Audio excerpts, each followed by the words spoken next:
Welcome to Tales from the Fandom, a podcast that brings a special guest out of the multiverse and straight to you. And now your host, David Ginsburg.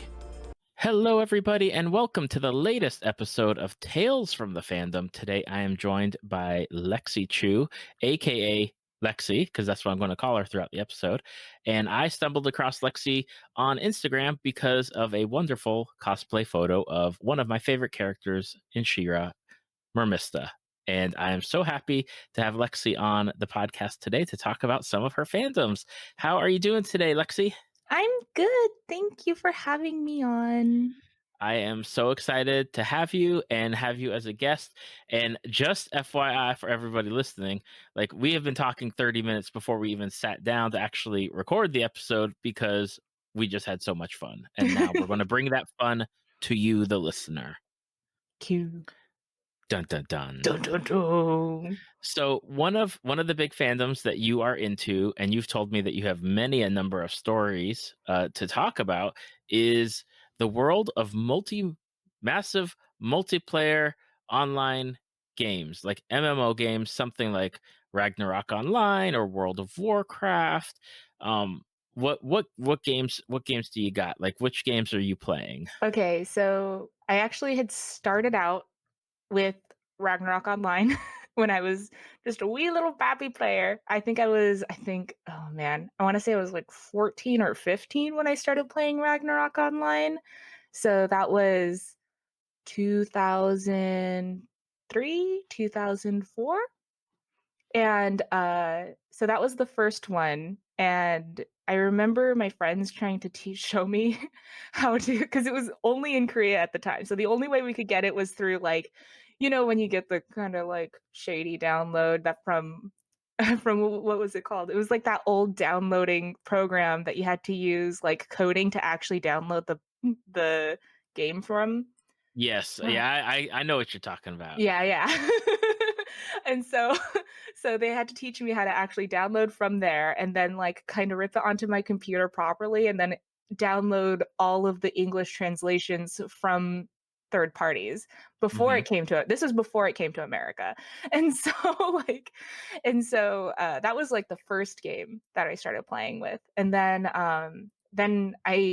when it came to the US, I downloaded that, and then I realized it was like a subscription service thing, and I was like, oh my gosh, I'm only 17. What is this? I have to pay money? And so then I started doing that.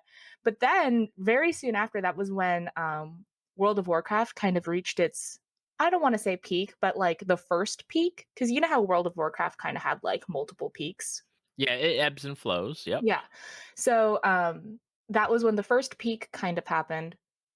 And I downloaded it then right before I was supposed to go to college. Well, I did go to college, but like right before I went to college, I downloaded World of Warcraft and I started playing on that. And then I started like playing with a bunch of guys in my dorm, and wow, they were like way more hardcore into it than I was, because I was just like, I'm just going to run around and grind and watch my story. And like that was me.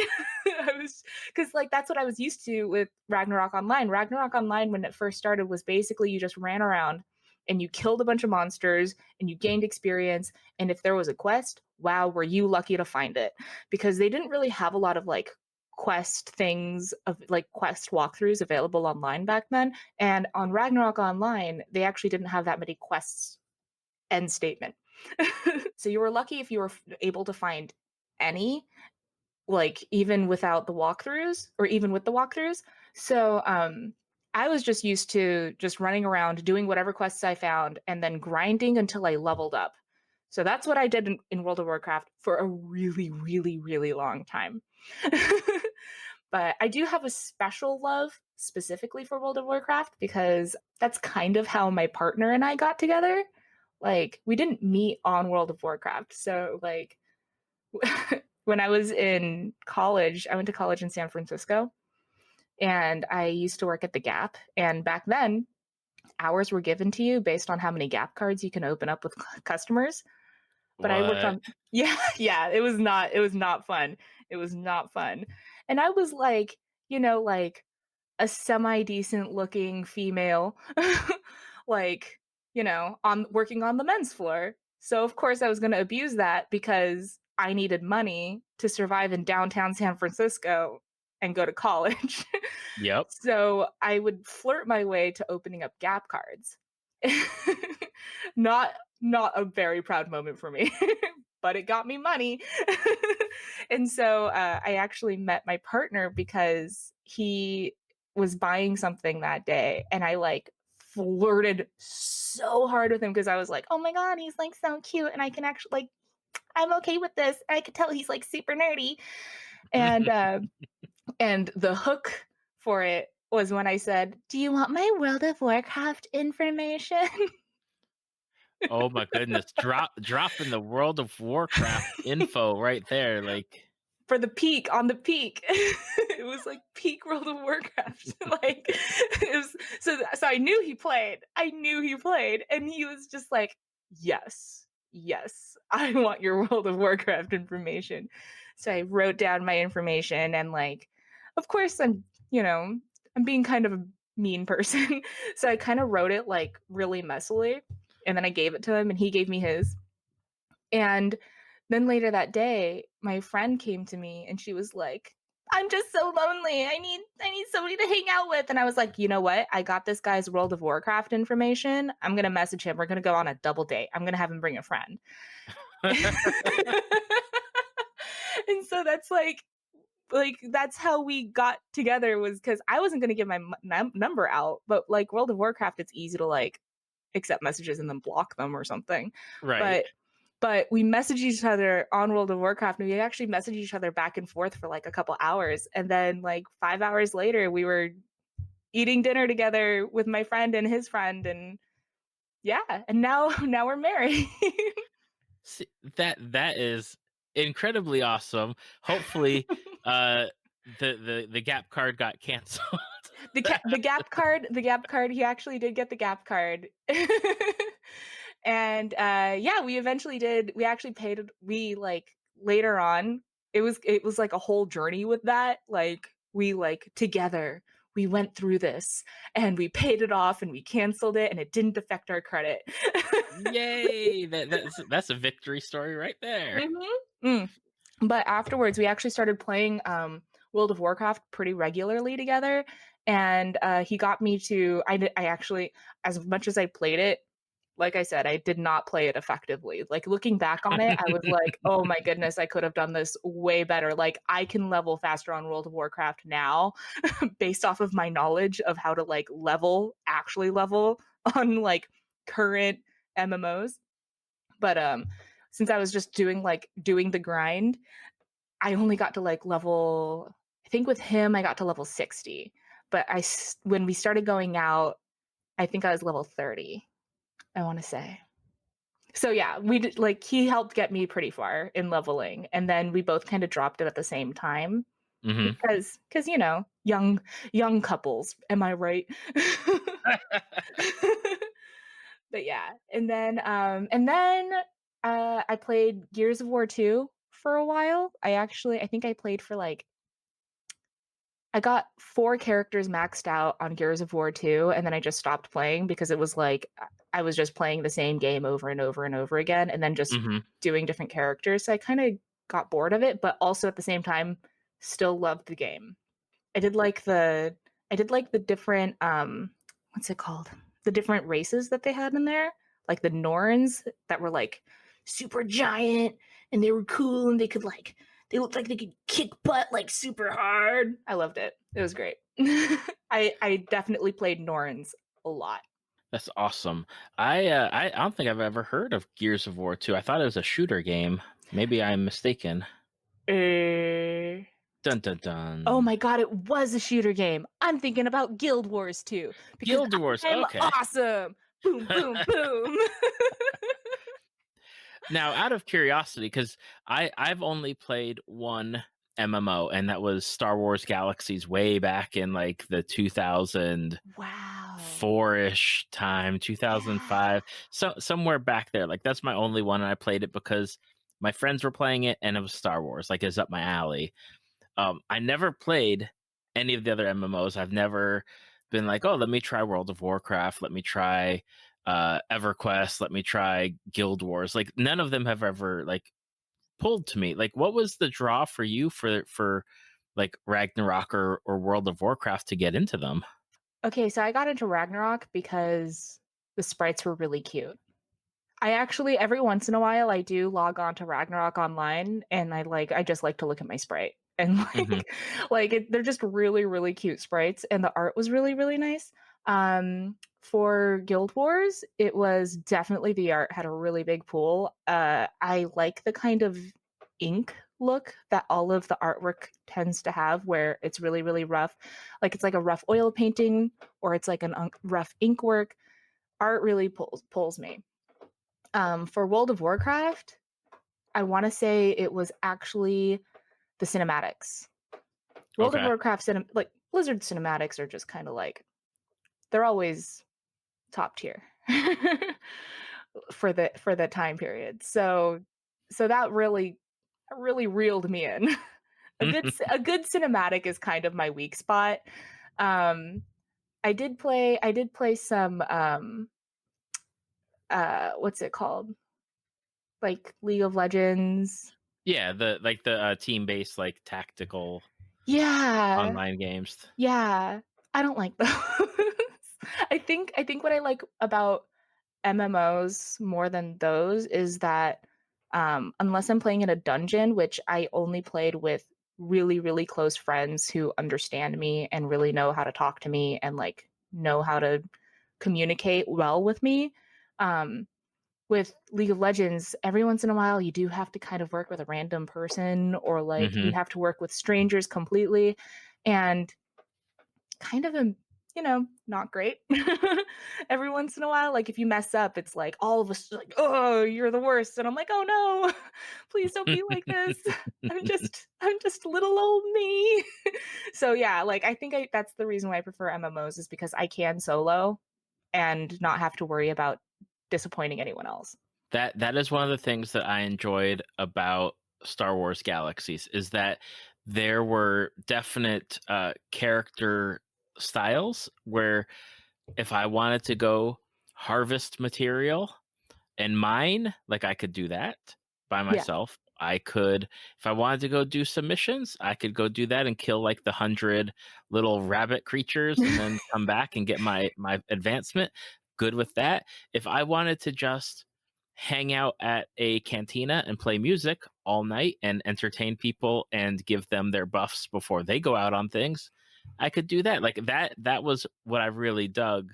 I didn't really like the whole, okay, we need like 30 people to go out and take this creature down. Like that was never my thing. Yeah, like I said, whenever I ever had to do anything like that, I just kind of I'd have to be with a group of people that definitely know me, or like if it's something super super big, it would have to be like a group of people I would trust with something like that. Just because I don't know, if like when people treat me poorly online, I just kind of have to like step back. You know what I mean? And just Yeah, kind of like, oh, can't let it affect me because like I don't know this person. You know. exactly. So that's it. I did play Left 4 Dead Okay. briefly. Briefly, very briefly. I am not a big first person shooter person. Like it's I think it's the computer latency whenever I have to turn the camera. It's either too slow or too fast, and aiming is really really difficult with that. Like Mm-hmm. I really prefer point and click aim because it's just easier. Like it's also zombies terrifying me. But Not a like great game to play. no, yeah, but zombies terrify me, but at the same time, I was like, I must immerse myself in it so that I'm not so scared anymore. Bah!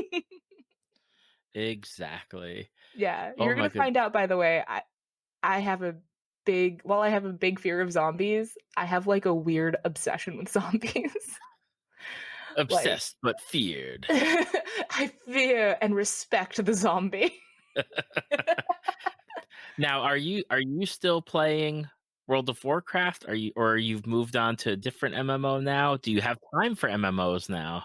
I have started playing Final Fantasy 14 because I keep hearing good things about it. So far, I like it. I did get my character. When I say recently, let me take a gander. I started playing Final Fantasy 14 last Wednesday. And I've played, let me see, I can actually tell you right now, I've played 7 hours of it, which is for me a lot. I usually don't have that much time to play because I take care of my child and during the day, and then at night I usually am working. So this is a rare occasion where I'm able to actually play for any game for more than an hour for a week. Like I do play Animal Crossing every once in a while, but literally now it's to the point where I log in, I dig up my fossils, I turn them into blathers, and then I log off. It's I can't really I don't really have time to play anymore. It kind of stinks. Being an adult sucks. Mm-hmm. I totally agree. Um, like I've heard good things about Final Fantasy 14. In fact, I was reading somebody's Twitter account earlier today, and they're like, Final Fantasy 14 roleplay servers are the best because people are actually role playing. And I was like, what? What? But then at the same time, I know me, and I know that I have zero time for anything that could possibly like take over my body like that. Oh yeah, yeah. I, I mean, I'm really really good. I'm I'm really really good at controlling the amount of time that I spend on things because I need to have that kind of ability to schedule myself, or else it just kind of my whole world would fall apart because I'm the one I'm taking care of basically everything around my house. So I have like a lot of chores that I basically have to do around the house to like make sure everything stays stable around here. And if any of them fall apart, the whole place kind of falls apart. So I have to like keep all of that balance, and I'm really good at controlling the amount of time that I spend on one thing because if I like spend too much time on one thing, then I won't have enough time for the other thing. And if I get things done quickly, then I have time to play. Right. I totally understand. Like that is exactly like me over here of besides like flipping on Animal Crossing for like during like the work week of maybe 10-20 minutes of randomly doing a few things, like that is it until the Yeah, weekend. talking to your favorite villager. Got to get that one convo in. I'm Yeah, like, let me terraform for 5 minutes real quick. I can't even I just got terraforming. I literally just got it. I didn't even think that. I was like, how do you get terraforming? But I'm also that person that like refuses to look stuff up online. So I finally just got it. I was like, oh my gosh, I feel a fool. And then I basically like I saw the KK Slider concert, got terraforming, and then I talked to this is my last Animal Crossing session. Literally, I think I played like 2 days ago, and this is it. And then I talked to Antonio, my animal villager boyfriend, and and then I logged off because I was like, I don't have time for this. But wow, I have terraforming now. That's exciting. For the future. Yeah, yeah. I was like, I'll remember this for later. 2 weeks Exactly. later. Now, out of curiosity with MMOs, what kind of character do you like to run with as far as like are you the person essentially like tanking?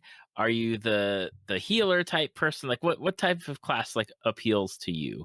So, I mentioned before that I played some like Heroes of the Storm, League of Legends esque type games. For those, I do prefer to play healer because I am really good at making sure that people stay alive in some Hmm. way.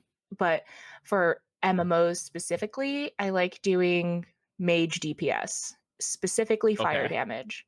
You just want to watch the world burn. Pretty much. Yeah, it's just all chaos. Yeah, so, like I was like that kid, or I don't know, I guess 20-year-old that really wanted to be a firebender. But I'm not a firebender. I'm an earthbender. I will fully admit that is the bending that I am, is earth bending. Like that's me. Like, as much as I want to be like a cool waterbender, I am not waterbender. Oh yeah. It's like the one that you really, really want, and then you're just like, I'm an earthbender. And it's like it's not bad. Earthbenders are cool too, but it's also like, wow, it would have also been cool if I could like control lightning or blood. Like that's cool too. Like waterbenders are like super cool healers, but no. I get that. I feel not your pain, but I feel your struggle. Yeah, it's an empathy link right here. This is an empathy link. Now, on top of video games, which, don't get me wrong, like, are super awesome and fun, and I enjoy them as much as I can. Yeah. One of the things that I love, and one of the things that you love, is books. Books. And I know people are like, okay, books is a really broad topic. Thanks a lot for that. And I'm like, I got you. So like, what kind of books are you into? Okay, so I know it's pretty obvious that I would love fantasy books, but I actually love specifically. Oh God, you're gonna have a kick out of this. I love fantasy books, but I also love trashy romance novels. I just got taken aback there. Like, I'm not wounded, but I'm going to explore this. We're going to talk about fantasy books first, but we're going to circle back to what you just laid down there, because you didn't even give me a heads up on that. Nope. Like, you're just like, let me just sucker punch right now and be like, bam. Now we have talked about a number of different fandoms on this podcast over the past 4 years, and I do not think anyone has ever mentioned that one. So we're circling back. Okay. What kind of fantasy, like, who are your favorite like fantasy authors or fantasy books that you like to read? Okay, so I want to say right now my favorite fantasy book is Nevernight by Jay Kristoff. And that's a trilogy. And that one is incredibly good, really, really dark. It's basically about a young woman who goes off and becomes an assassin via pretty much a cult. And it's Wait, a cult or a like cult? a cult. Okay, Like she basically joins a cult and becomes an assassin. gotcha. So there's a lot of backstory to it. It's really, really dark. So anybody who's interested in it, please be aware that there's a lot of content warning that, that goes along with it. It's really good. It's very well written. I enjoy the way the narrator actually approaches everything. So the narrator kind of feels disconnected but part of the story at the same time, and actually will address the audience when it comes to speaking about the book, like while he's narrating. Mm-hmm. But the other thing is it's incredibly raw and visceral, and it doesn't glorify death in the way some assassin books do. It actually makes it seem uglier. So the cult that she joins is like an assassin death cult, and everything in it is just kind of like ugly and raw, and there's this kind of like magic that she has that magnifies that. It's really, really gross. And incredibly tragic. Like everything in it it's almost over the top with how tragic everything is. I know we briefly talked about soap operas. Almost like that, but with more emotion, like actual emotion, not this kind of like fake teary-eyed, like crocodile tears kind of situation. Like it's like you get really, really attached, and then the author will just destroy your life. And he takes great he loves that. He loves getting responses to his tweets that are just like, "Why did you do this to me?" And he's like, "Haha, that's your fault. You shouldn't have read my book."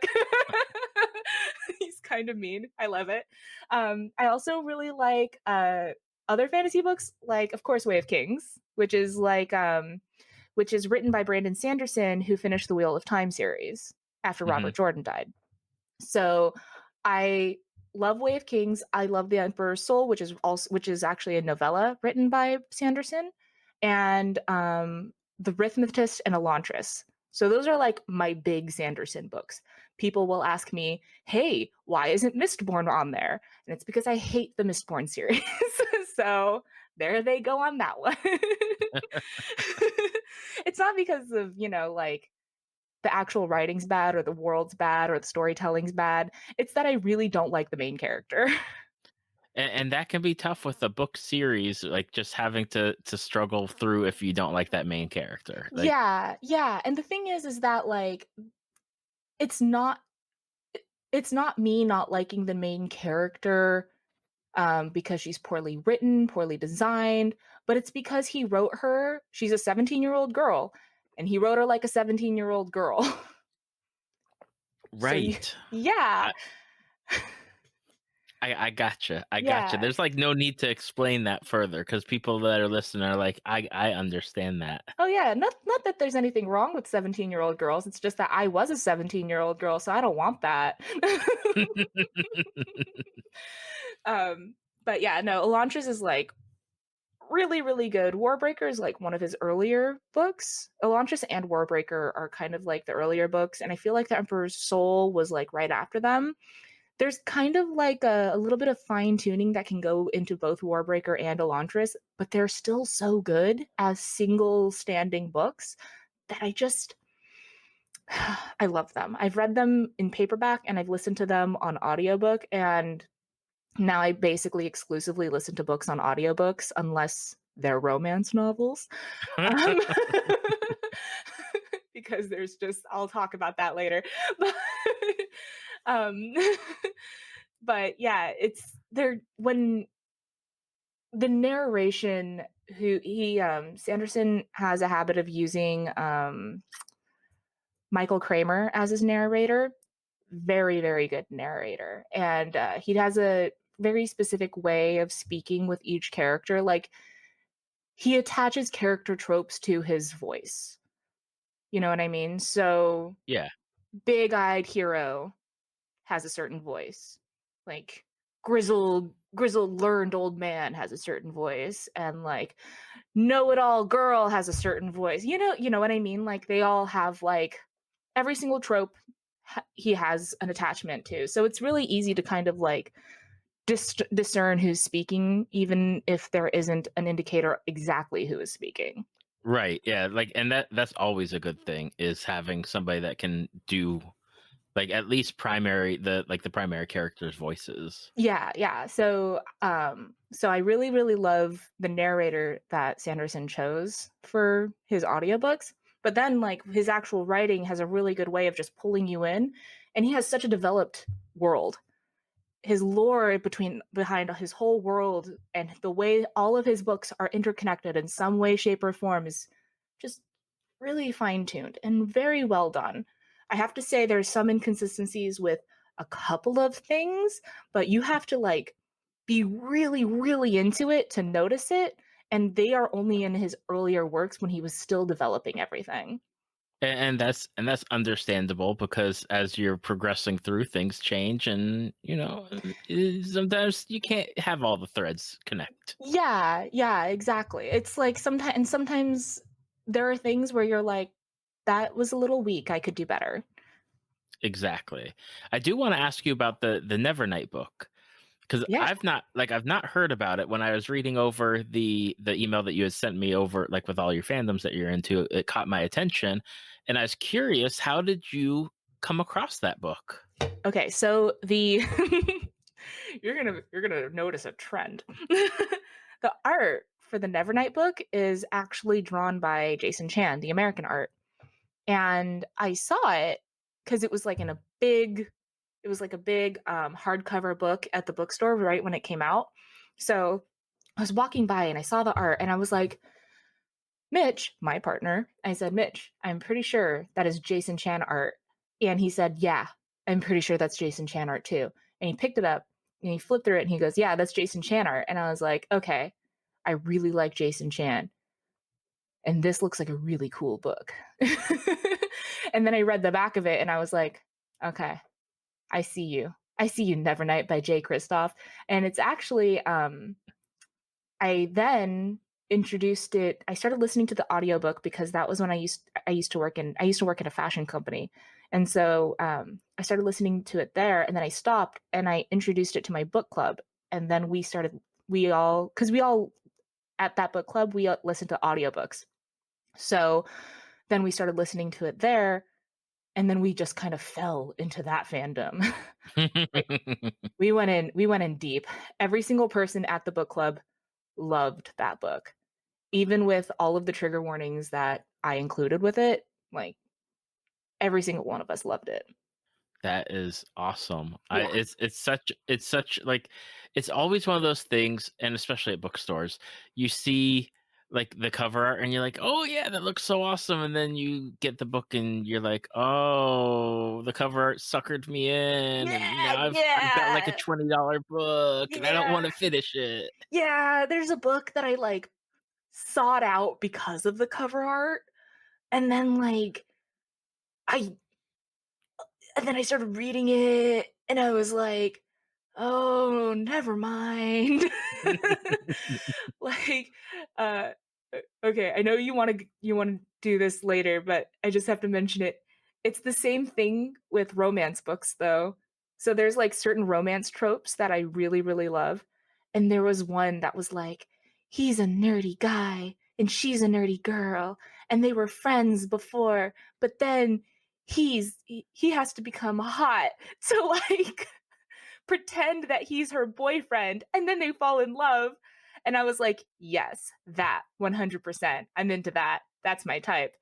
And I bought it, and I like searched for it. It was a hard book to find, and I got it and I started reading it, and I was like, oh my God, it's not going to get into anything dirty, is it? And I like flipped through the rest of the book and I was like, they only kiss? And I just kind of like closed it and tossed. I was suckered in. It's like mental picture of you just sitting there and like throwing the book, it hits the wall and just like crashes down. And I was like, trash.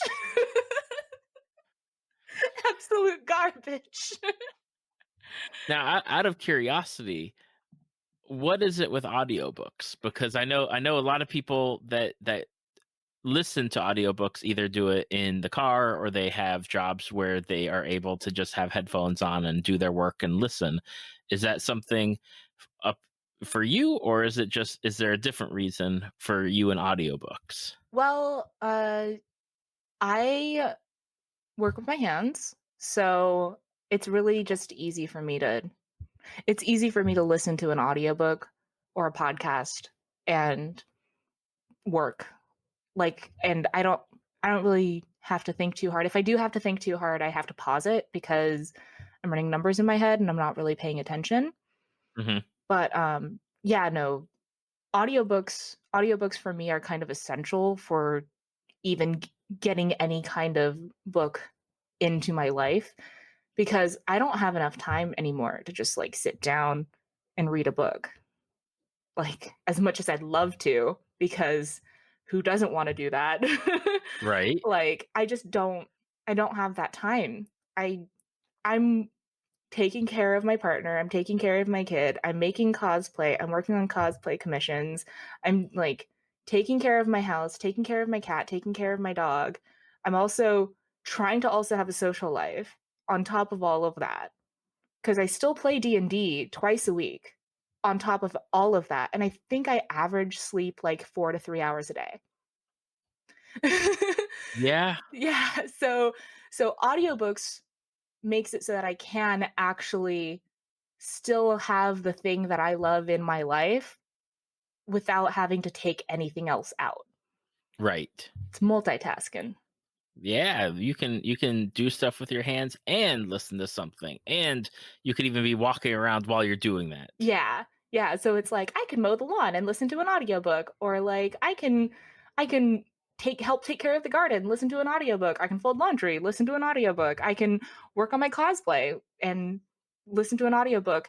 I can grind on Final Fantasy 14 and listen to an audiobook. I can do hand beating. Like there's a lot I could do I with that. gotcha. Yeah. I'm a multitasker. I need to be able to do more than one thing at once, or else it's just not effective. I did try to read or listen to an audiobook of a book series that I had read, and the way that the person pronounced the names wasn't like the pronunciation was correct, okay, by Mhm. the reader. It just didn't match the way that I pronounced it, Uh, and I was like, "Oh no, no, that's so bothersome.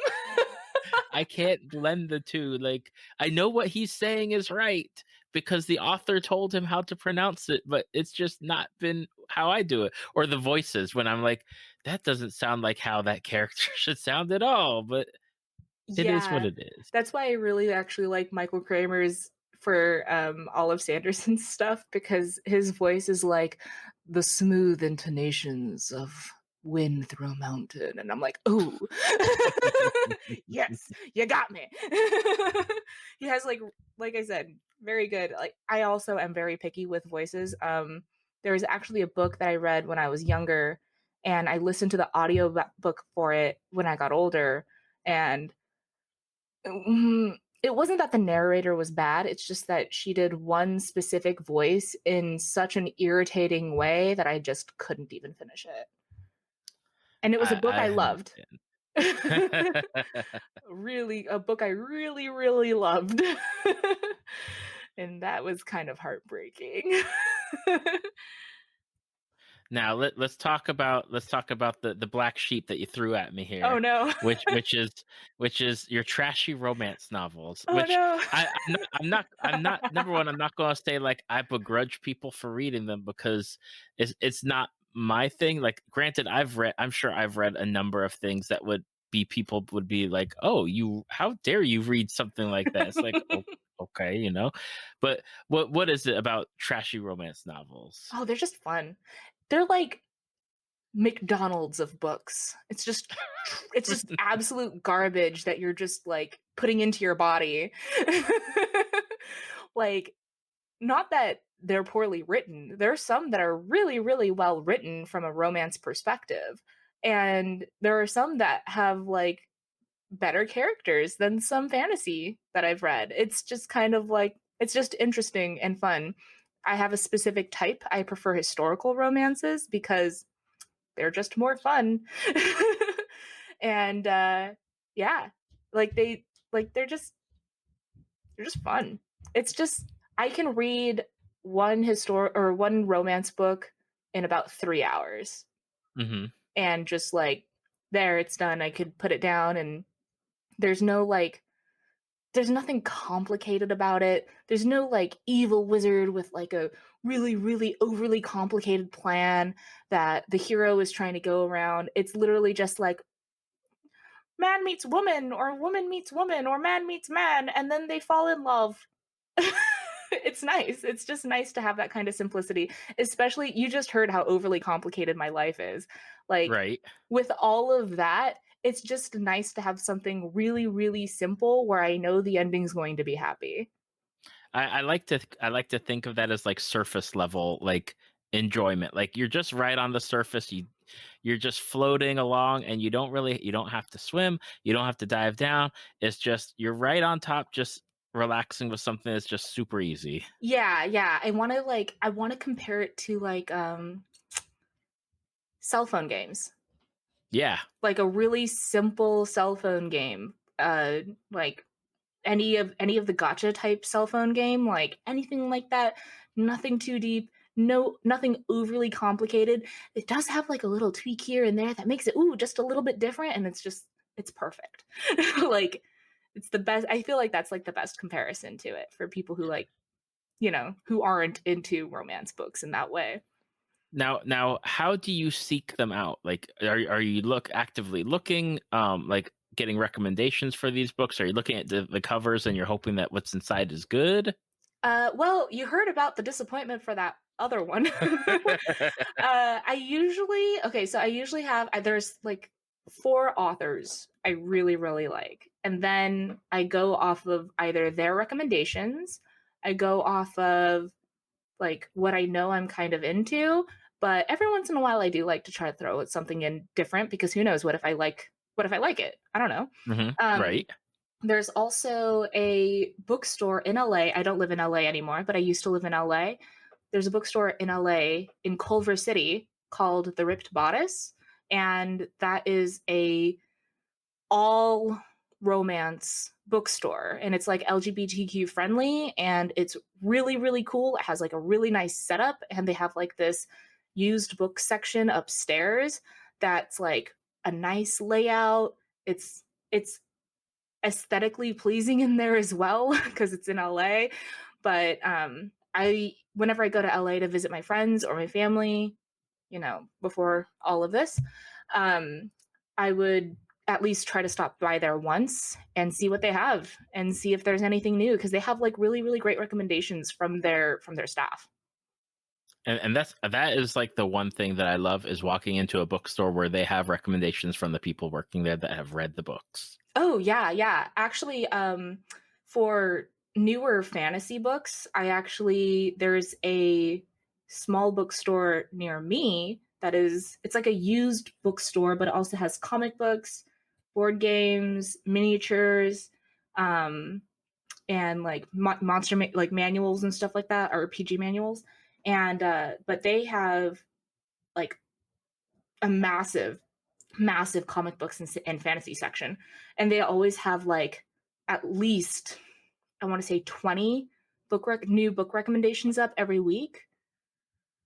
And so like they would like cycle through like all of their new books, and their staff is really, really nice. And they also had like have like a massive kids and teens section too, and they'd have book recommendations up for them as well That's awesome. for different I ages. love see I love like, and it stinks that they're disappearing, but the smaller booksellers or even used book type places just not Oh, around anymore. yeah, the small place near me is called Adventures Underground, by the way, just to throw that out there. Since I threw the Ripped Bodice in there, I might as well throw Adventures Underground in there too.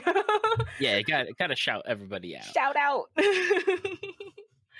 Because they're both really, really cool places, and like they're incredibly welcoming, and they're really friendly. They're kid friendly, they're LGBTQ friendly for both of these places, and I've spoken to the owners for both of these stores, and incredibly friendly people and really, really lovely.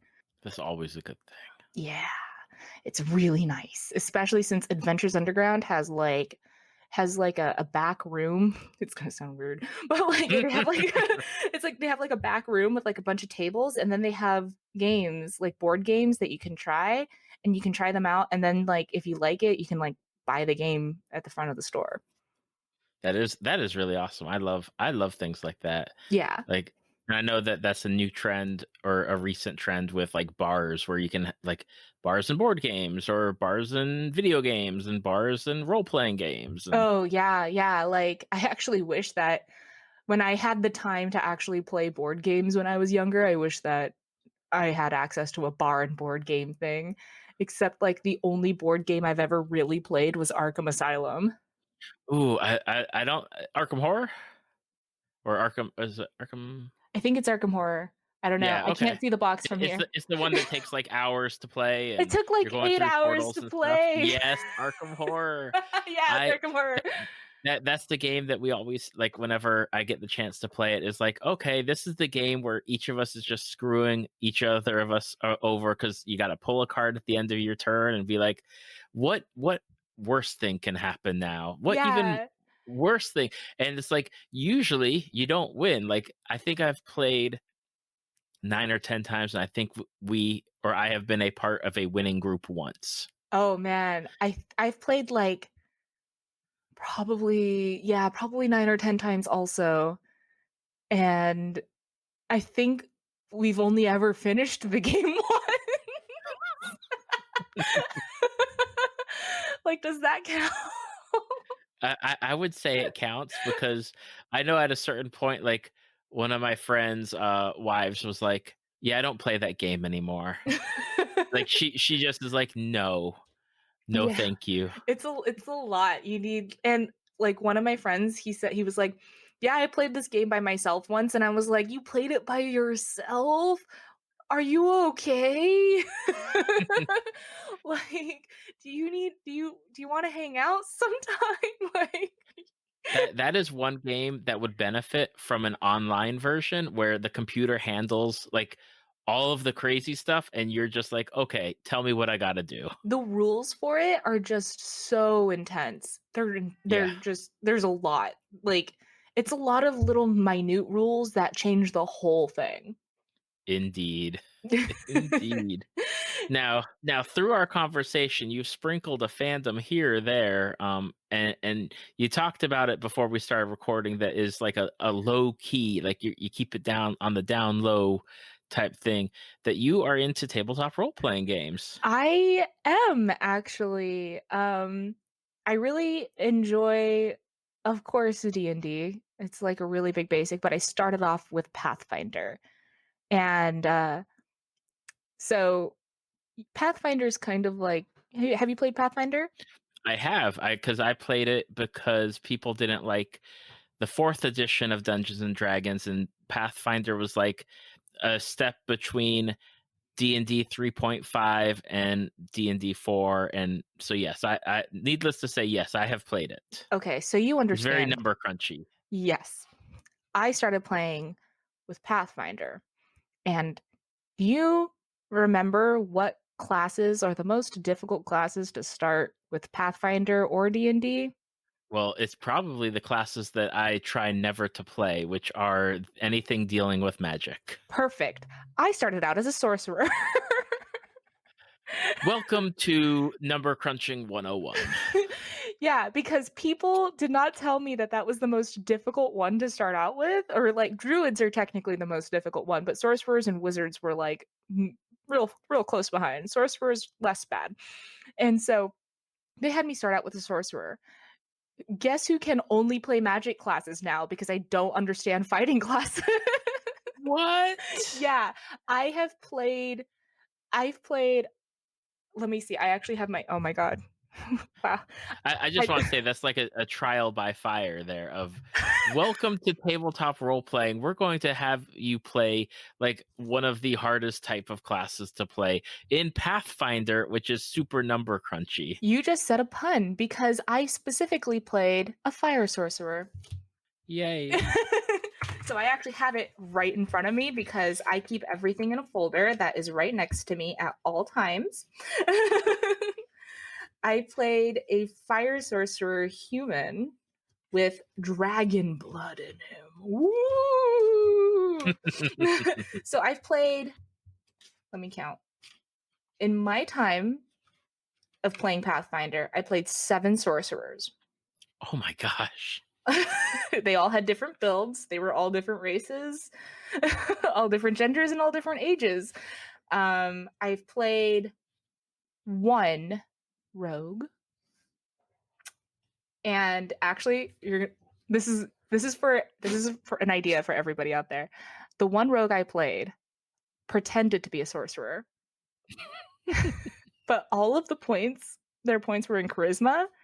So they had like 1 point in actual like wizardry so that they can get prestidigitation, and they'd just throw a dagger and do prestidigitation to make it look like the dagger was on fire, and they'd call it a fireball.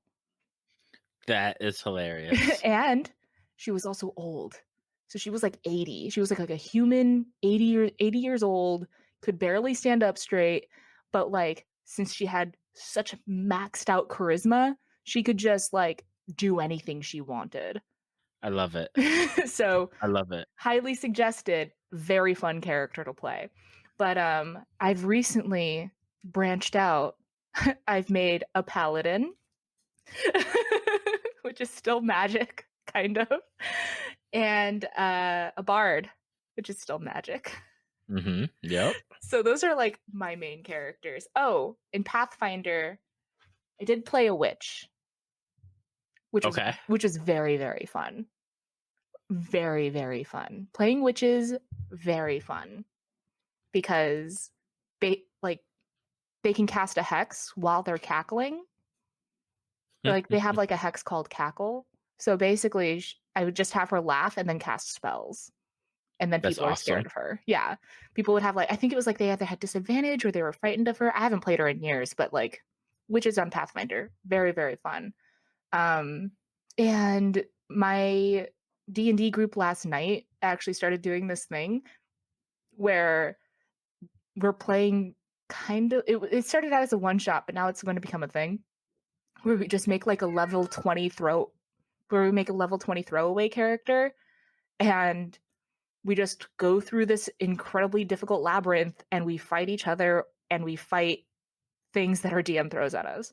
So yeah, I would just I mean, so we made these like throwaway characters, and my DMs, I have two DMs. They're both incredibly cool, but one of them was just like, yeah, we're just gonna do this from now on, because he doesn't have enough time to like actually plan like a full campaign. But doing like a one-shot dungeon with like random level 20 throwaway characters that we kind of care about but not really, pretty fun. It was pretty fun. Because like, imagine just making a random character and then going in and being able to cast a level 9 spell Yep. as a druid. I turned into a dragon. Yeah, it's like, because generally speaking, and I've played since 97, 98 of role-playing games. It's very rare to get a campaign from like starting at 1 to ending at 20. So, but yeah, that was really, really fun. Highly suggested. Also, primo, very nice. How did you get into tabletop gaming? Well, actually, so when I was younger, like when I was in college, I actually took a hiatus off of cosplaying for about, I want to say 8 years. Like I was kind of focused on everything else. And because I didn't have cosplaying like to do anything during my time off, my friend suggested that I try playing D&D with them, or Pathfinder specifically. So I met a few people at a game shop, and they actually became very close friends of mine, and we started playing Pathfinder together. Just to like hang out with people, cuz I lived in an area that wasn't in downtown San Francisco, so I wasn't able to like hang out with my friends in San Francisco at the time, and so I was trying to also make new friends. You know, I was trying to like meet new people. I'm kind of like that person where I'm like, I just need to meet new people. I need to like, I can't be alone. I have to hang out with people. So, it was kind of like a way of meet new people, make new friends, and kind of break the ice at the same time.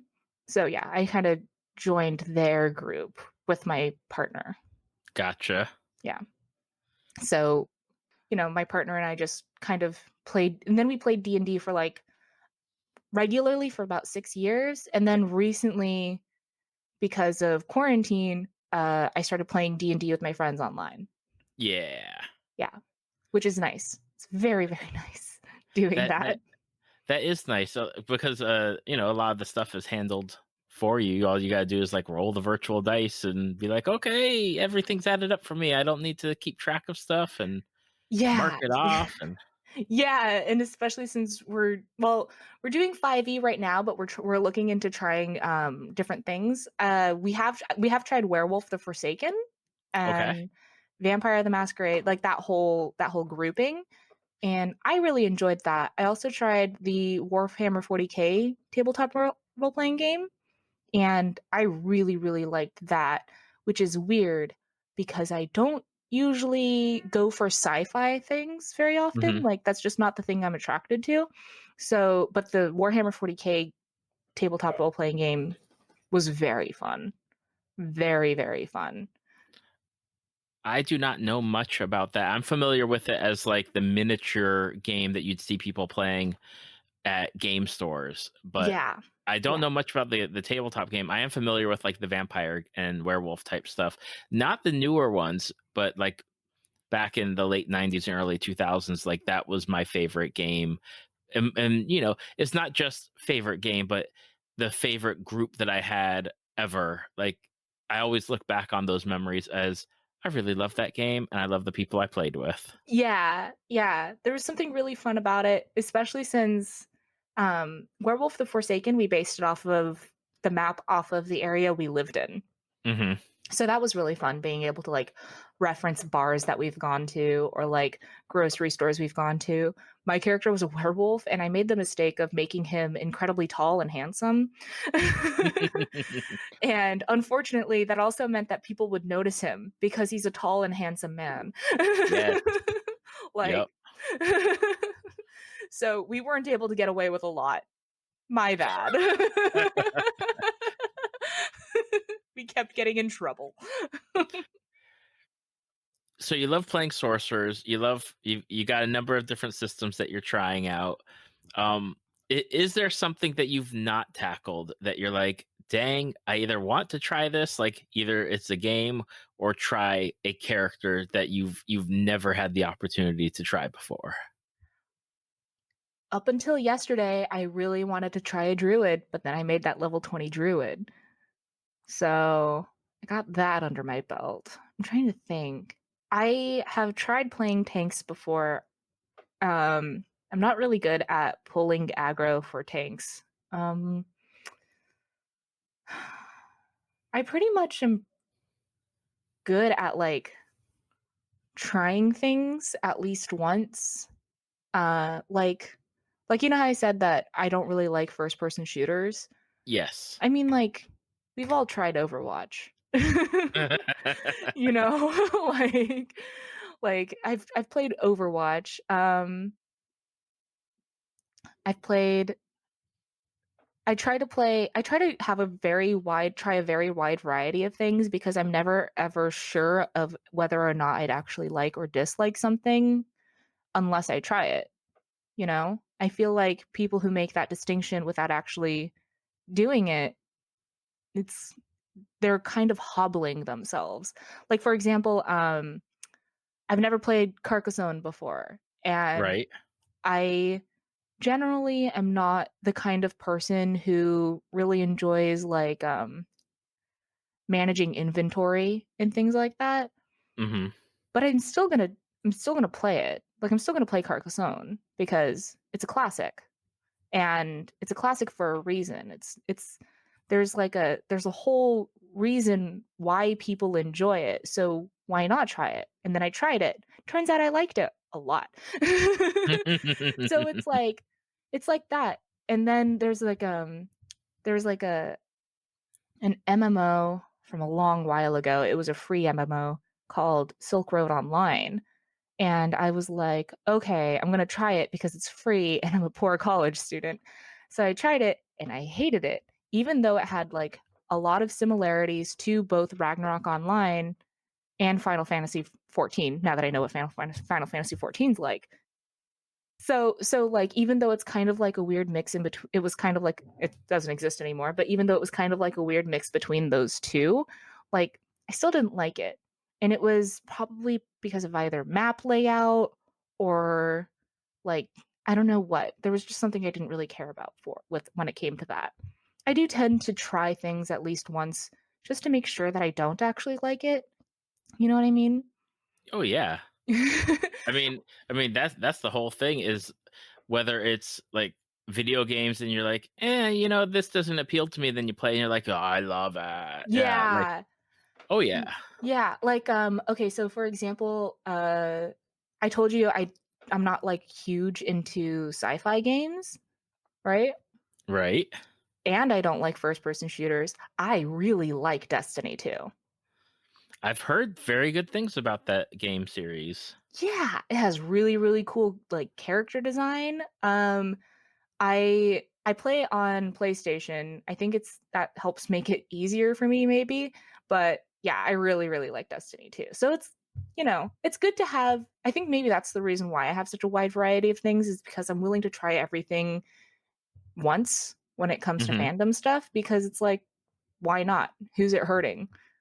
Like, yeah, I'm investing my time into it, but I don't have to invest a great deal of time into it, like an hour.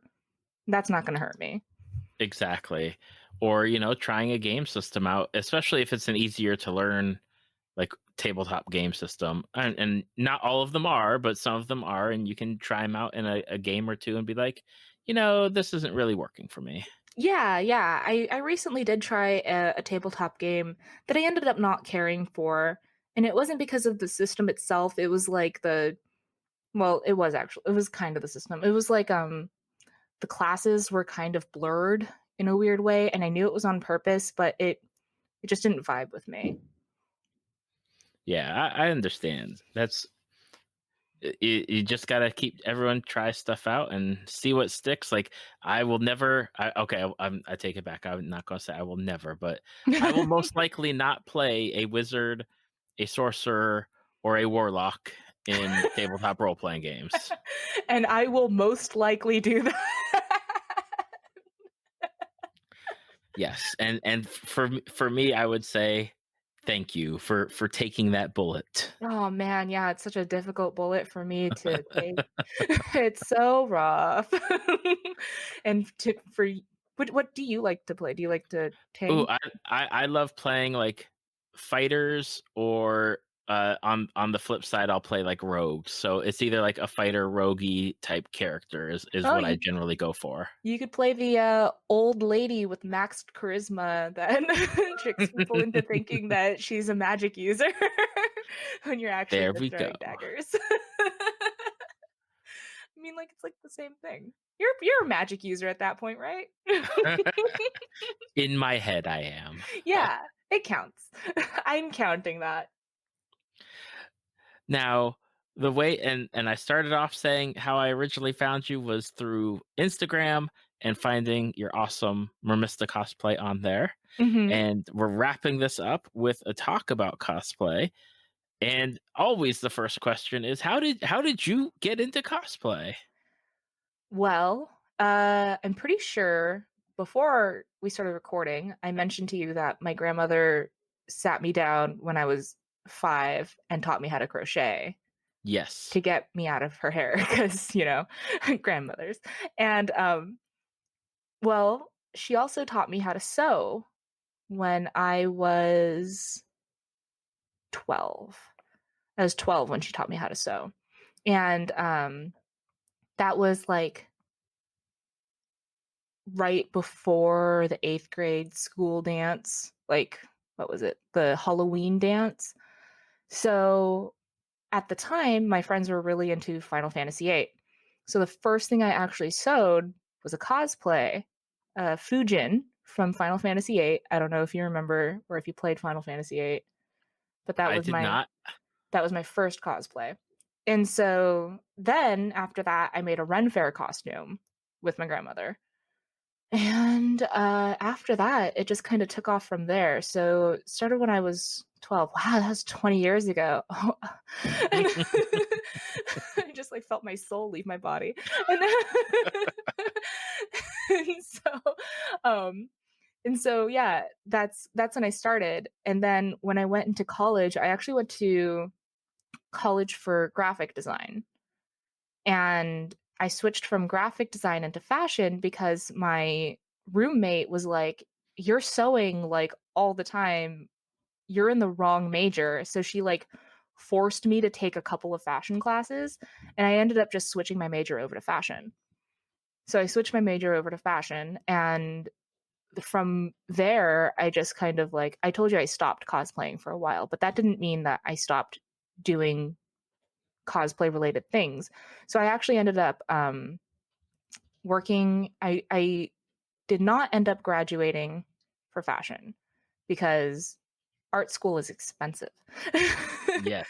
So I got most of my classes done, and then I got an internship with a fashion company, and then I got a pattern making position for another fashion company, and then And I kept going and I kept working, and I was just working in fashion, but it was never really satisfying because I was just making patterns. I was a pattern maker. That was like my whole job, was making patterns, which cosplayers would know patterns are like essential for making costumes, because especially when you're making from scratch, it's basically like the shape of the garment, like before you sew it. Mm-hmm. And that was like my whole job for almost 8 years, was doing that. And eventually I was like, I can't work in fashion anymore. I was working like 90 hours a week, I want to say. So I'd go into work at around 6 or 7 o'clock in the morning, and I would leave at around like 8 or 9 o'clock at night. And I would work probably 6 days a week. Every once in a while, I'd work 7 days a week. And Wow. I couldn't work that schedule anymore. It was killing me. It was painful. And after I had my son, I was like, I can't have this schedule anymore. Like, I need to be able to see my kid. So I moved into working in costumes, and I worked at Universal Studios, the theme park in Hollywood, for a little while. Okay. And that was actually a very enlightening period of my life, because I was working 40 hours a week. Like, that was nothing to me, by the way. 40 hours a week is like nothing. You heard my schedule, like, in fashion. And Right. I know other like theater companies and stuff like that, they work similar hours to fashion companies. And I did work like in costumes on a like part of the production team for a show once. And I was like, this is also not good, because you may be out of work for a couple weeks at a time, but you're also working those hours that I can't work. But at Universal Studios, I was able to work 40 hours a week, which was great. And then that's when I was like really went hard back into cosplay. And that's when I started actually being able to work on things again, which uh, for me, that means that I suddenly went from not cosplaying to cosplaying again.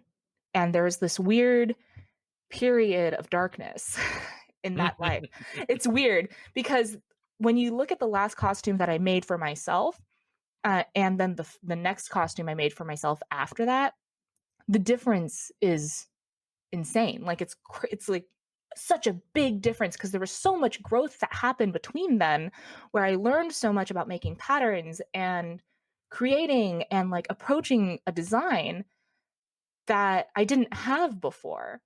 So I can't ever reference any of those costumes, because one, that was before cell phone cameras were out, and I couldn't afford a disposable camera, and I definitely didn't have a regular camera. So I just kind Right. of have like these old trash costumes hanging around my house that I'm kind of like attached to because they're important to me, but they're also useless because they're poorly made. Right. Like, so poorly made that I'm embarrassed to even like look at them, but at the same time I don't want to get rid of them. And then there's that, like I said, there's that dark time period where I just wasn't doing anything, and now I'm suddenly making stuff again. And um it's kind of weird jumping into cosplay at my age. I'm 31 now. I forget how old I am sometimes. I'm 31 now.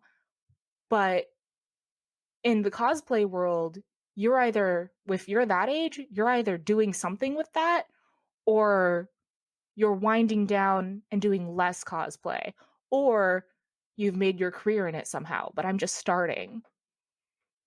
So it's kind of like this weird disparity where it's kind of hard for me to reconnect with everything, because I don't have the same connections that everybody else does. I wasn't hanging around cosplayers my whole life. For a while, I wasn't hanging around cosplayers at all. I wasn't hanging around people who were even near the same fandom as me. I was just kind of exploring it myself and hanging out with people like sporadically, who knew the same things who loved the same things that I loved. But yeah, it's kind of like, it's weird. Sorry. Oh, And I understand. okay, good. Yeah, because yeah, because like I said, there was since now I'm getting back into it. I all of my friends are my closest friends. I have like two very, very, very close friends whom I love dearly, but they're not into cosplay. They both have their own things and their own interests, which I share some of those things, which is the reason why we're so close. But it's just like I am just now making cosplay friends, whereas there are people who are into cosplay now that have been friends for years. And I'm Mhm. like, whoa, I can't even fathom that. Like, that's so cool. Like, I'm jealous, but like, that's great for them too, because it's like they have such a great support system. And I just want to be part of that too. Right. It's something that when I started the podcast back 4 years ago, it was how do I find people to even talk to? And I was like, "Oh, I have to learn Instagram because people cosplay." And obviously they like to make things, so maybe they'll want to talk to me about things that they like. And learning Instagram was something of a fun time for me being even older than what you are. And and like digging into that, but it's something where and it pops up a lot in conversation, especially with the age people get into cosplay and especially with different states. I find it a lot with California and Texas. You have these groups of cosplayers that have been friends for an incredibly long time period, that like they have their groups and they have their friends and they do their like group cosplays together, and they have like events where they all go to a cabin for the weekend and have like crafting parties. And it's it's something where the community is so vast, but at the same time I feel like there's a really like just there's like these groups and they just know each other forever, and it's incredibly cool. But at the same time I'm like, man, I don't cosplay, so I don't really like know much about it, but I enjoy listening to people talk about it. Yeah, it's really interesting because I like I'm just kind of like this weird like lone wolf, like kind of like, "Hey guys, what you doing?" like I kind of like disappeared from the pack for a while and I'm coming back and I'm like, "Hey guys, I found this really cool new thing you can do with a pattern. It's really fun." Like that's me. That's you. That's me. And like I actually did because like I said, I do want to be part of these groups because like I want to make friends. I told you earlier that I really like being able to do that. Um and like I actually made a Discord for specifically making cosplay and like make doing cosplay growth and like getting better at it. And you're able to ask questions and like talk with each other. We talk about our interests in general chat, and then we have like sub chats for like getting better at sewing or wig making or prop making because it's like we don't have access to each other in real life now, and it's really nice to kind of have like this almost forum-esque Hmm. situation where you can just throw out a question and get an answer back where you don't have to do all of this research or do like uh um what's it called where you like I can't think of the word right now. I'm really bad at words. I'm really bad at like I'm really bad at remembering words specifically. It's weird. um uh Process of elimination. You don't have to do the process of elimination. Somebody else has already done that for you. And they can Right. tell you that this tutorial is better for this, or you can use this part of the tutorial and this part of another tutorial, and that works really well too. Like all of these people have been doing cosplay for so long that you can ask them these questions because they have been exploring all of these tutorials really, really regularly. I think that's really cool. I think it's It really is nice. really cool. I think it's really nice that they all joined my Discord server so that so that me and other people can have access to that. Like, um, it is a public server, by the way. People just have to DM me as long as they're nice, basically. Like Right. the screening is basically like you're not a jerk. is pretty much the screening for that Discord server. So people could just DM me, and I'm pretty okay with just, handing out the link in with that, as long as they're interested in getting better and they're not rude to anybody. There are rules. I do have mods. So Right. there's that. But I really like that. I like the connection that I feel like I didn't have with other cosplayers before. Right. Exactly. And it's a great tool to have. I know that I watch cosplayers make their stuff. They post like their works in progress, or they stream it on Twitch, and they're like, "Well, I've learned from this, or I learned from experience, or I learned by watching," and it's incredibly interesting just to see how much time and blood, sweat, and tears goes into making something like of that level of what people cosplay nowadays. Yeah. There's so for my Petra costume, which is the one that I finished in December. It's the one I most recently got to 100%. I actually won Master Division at Anime LA this year with that costume. I wrote up a whole tutorial on how I made it. It's free on my Patreon. I can also send people the doc for free because I don't care. Like, whatever. Right. I feel like information should be free to people. The internet exists. And but like the amount of time I spent on it, the skirt took me 3 months I hand embroidered the whole skirt. And I I timed it, by the way, because I watched one show while I embroidered the whole skirt. It took me 7.5 seasons of Supernatural to embroider Wow. that whole skirt. So the skirt's completely embroidered. The fur on it isn't fake fur. It is fake fur, but it's fur I made using yarn. I used the yarn technique to make the fur. I hand airbrushed it. All of the jewelry is made by me. Like 100% of all of that costume is mine. I've made it somehow. Wow. Yeah. From the earrings to I actually sewed 2 wigs together for the wig. Like everything on that costume was just completely handmade by me. And it's a lot. It's a lot. And I'm really, really proud of it. And I'm really proud of all of my cosplays. Like, for example, Nejire, I basically am one of those people where I have to do everything myself because I don't Hmm. have the same connections as other people do with their costumes. So it's like I have to 3D print my own stuff because I didn't know any people who did 3D printing. And Right. so I bought a 3D printer. So I do that. And I don't know a lot of people who model, so I ended up having to model my own things. And then I don't know anybody who does jewelry making, so I had to learn how to do jewelry making on my own. So all of the jewelry for Petra is attached in a certain way so that when I clasp it on the back, they don't get tangled up on my neck. It's I also had to metalwork a bunch of stuff. It was a rough time.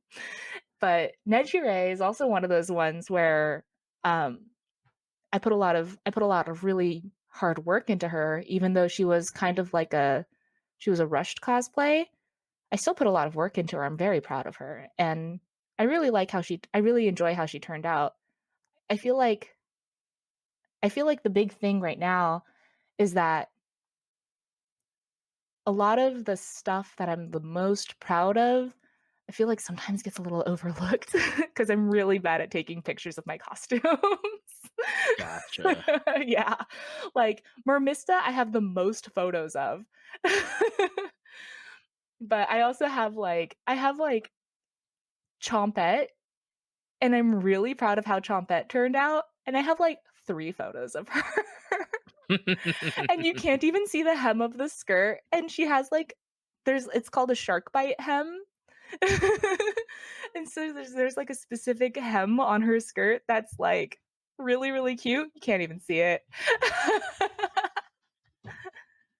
Oh my goodness. Now, how do you? Because it's always something that I love to find out is how do you decide what cosplay you're going to do, what character you're going to dive in with.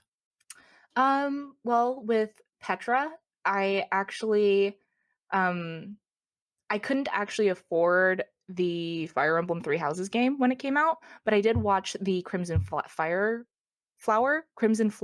walkthrough. I did watch that online, and she was just like so cute, and she was like bookish, and like she always kind of feels out of place a little bit, and I like really resonated with that. For Nejire, she's just like really really cute, and I was like, oh my god, I love you, you're adorable. Please be me. And like I do tend to be attracted to kind of more like the badass character. Like my next cos plan is actually Bo from Critical Role.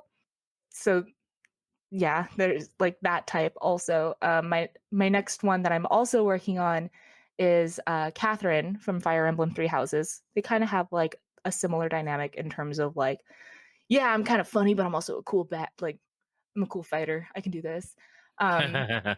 And it's also design is definitely something I really like. If I'm stuck between two characters and I'm like, I only have time to do one, I'm definitely going to pick one based off of design.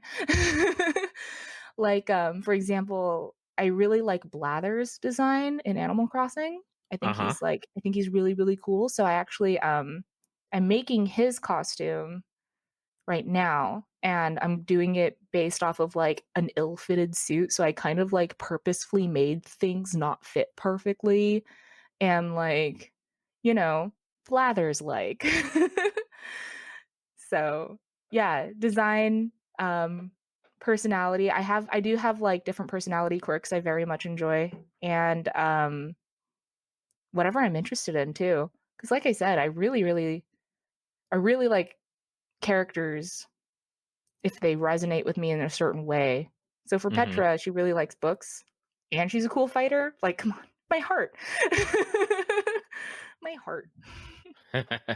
Now, not only do you make your cosplays and put an insane amount of detail and creation across the board for your spectrum of like the jewelry making and the wigs and the costume and the embroidery and all of that, you also do commissioned work.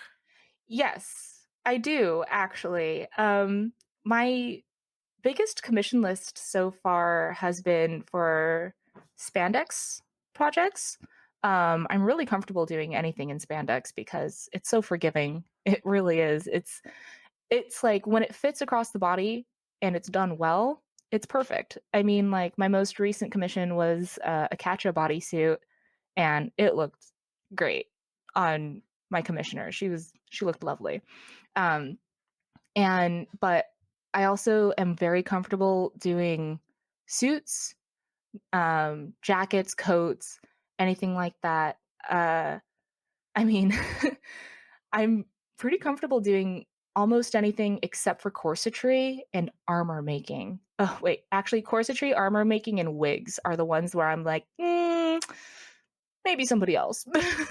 Because corsetry is so specific and it needs to fit the body kind of perfectly in order for it to like give the exact look that everybody needs, like that people want with their body, because different corsets do different things. You don't just get one type of corset for everything. Right. Yeah, like they're all specific. And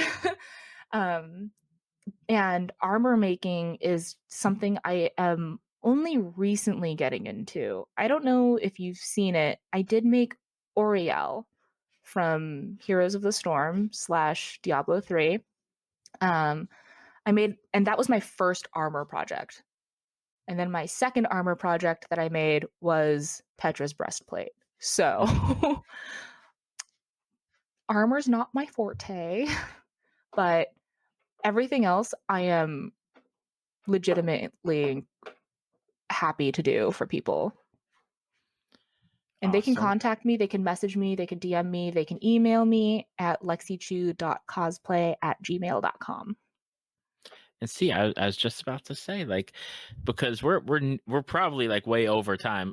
As we have been recording, we've been disconnected a few times, so A few my, times. my gauging of time is off. However, not that hasn't been a boon to me. Number one, because I have not desperately, I've tremendously enjoyed our conversation this entire time. Oh, good.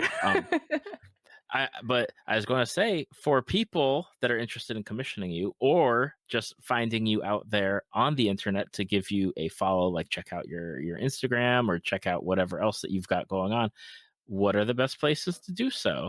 So on Instagram, my Instagram handle is LexiChu, LexiChu. And for Twitter, it is Lexi_Chu_Chu. And those are the best ways to get in contact with me for DMs and things like that. The other way is through my email. If they want to question me, request a commission, or even just chat, and I'm fine with that too. Awesome. So what I will do is I'll have all the links to your information in our show notes and on the Facebook page and website.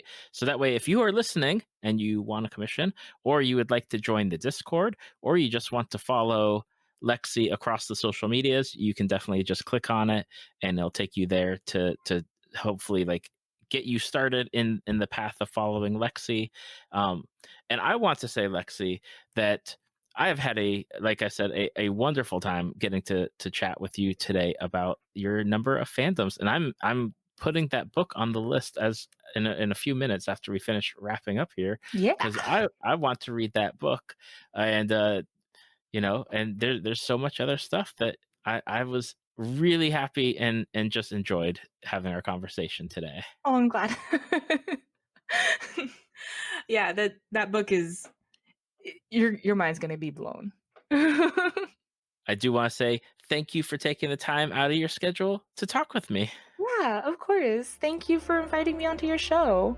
Thank you for listening to Tales from the Fandom. Subscribe to us on iTunes or your podcast app of choice. Follow us on Facebook at www.facebook.com/talesfromthefandom to see photos, links, leave feedback, and check out upcoming guests.